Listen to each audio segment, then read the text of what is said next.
sa inyo paano mag-refill sa customer, okay? Ang kailangan nyo gawin, ito, bubuksan nyo tong motor na to. Yan. Ang tawag dito, product pump. Ito yung product pump niya. Okay? Yan naman, kumukuha ng tubig dito. Kasi ito is product tank. Mali, dyan na pumupunta yung pure water. Okay? Ngayon, pagbukas mo nito, syempre, bubuksan mo yung tinatawag na UV. UV, ibig sabihin na ultraviolet sterilizer. Okay? Bakit kailangan mo ito buksan? Pag binuksan mo yan, ito sir, lalabasin dyan. Pag nag-green siya ka nagpula, ibig sabihin okay yan. Pero pag nag-green lang, ay nagpula lang, ibig sabihin sira yan. Okay? Ngayon, malalaman mong okay siya dito sir sa light. Pero kahit di mo na ito buksan, basta doon lang ang tingnan mo. Ito kasi yan yung UV light. Yan, may ilaw yan. Yan, okay? Yan, may ilaw yan. Okay, pag pinatay mo yan, ano ba? Patay siya. So, ang purpose kasi niyan, yan, ilaw siya. Ang purpose kasi niyan, tagapagpatay ng bakterya. So, ibig sabihin, kailangan, meron ka nito para yung papasok na tubig, o kung may bakterya, mamamatay. Okay? Ngayon, pag binuksan mo na yan, okay? Pwede ka na mag-refill sa customer. Ito, purified ang lumalabas dito. Pag bagong palit ka ng filter, minsan umuuga to, pero meron namang suporta yan, kaya hindi siya basta-basta. Pero pwede mo ring hawakan, okay? Pag nag-refill ka, yan. Yan. Kung makapansin mo, sobrang lakas kasi may pressure yan. Pag bagong palit, ganun yan. Kaya ang gagawin nyo lang, huwag nyo lalakasan agad, mahina lang muna. Pag nawala na yung pressure, yan, kung umaano siya, nag-iipa. May pressure yan. Yan, may pressure kasi yan. Normal naman yan kasi pag bagong palit ka ng filter, ganyan ang nangyayari. Pero pag wala na siyang pressure, pag binuksan mo na yan ng malakas, yan, okay na yan. Pag palagpulo ka naman, mga 30 seconds, pulo na. Kung mapapansin mo yan, nagbubula siya. Ito kasi may solvent pa, kaya nga sabi ko nga, papatagasin nyo po muna to bago lagyan ng filter. So, ibig sabihin, yung mga to, walang filter to. Okay? Ngayon, pwede ka mag-refill dito, pwede rin dito sa kabila. Okay? May solvent pa yan, no? Okay.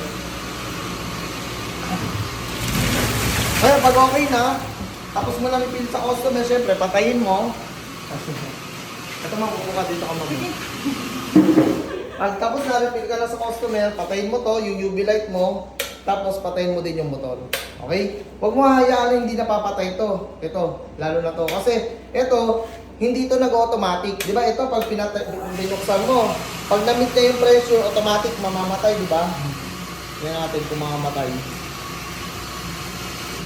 Ayan, di ba? Namamatay. So, ibig sabihin, ito, kahit buksan mo to, hindi ito mamamatay kasi hindi naman to ilaw to eh.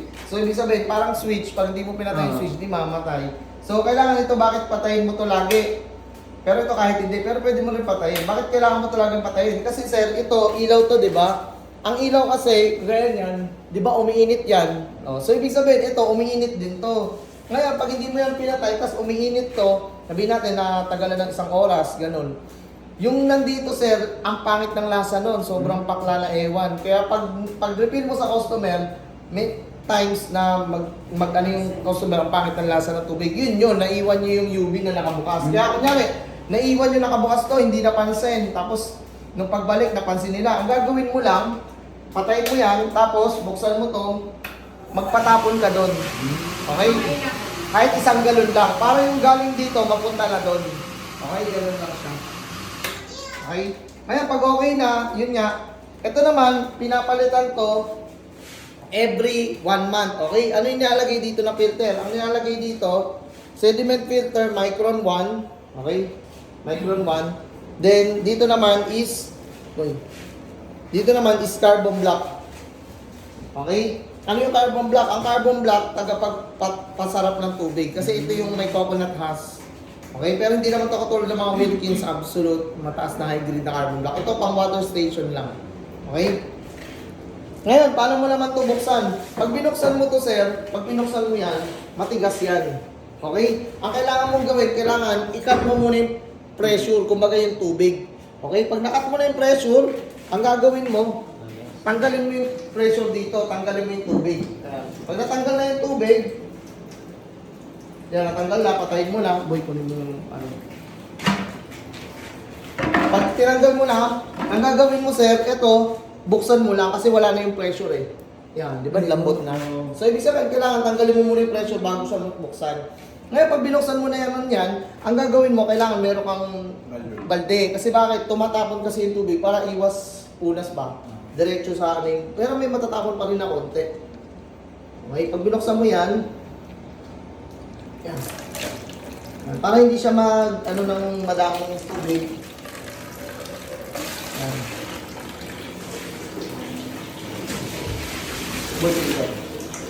Yung filter, meron niyang doon sa dulo, yung pinaka-guide na butas. Okay? Ngayon, kabilaan yan. Ito, pwede yan kahit ano. So, ibig sabihin, ihuhulog mo lang doon sa butas, isasakto mo. Pag nasakto mo siya, ang gagawin mo, may butas din yan dito. Kailangan sumakto rin doon sa may filter. Ito sir, makamugasak. Ito yan. May butas din yan.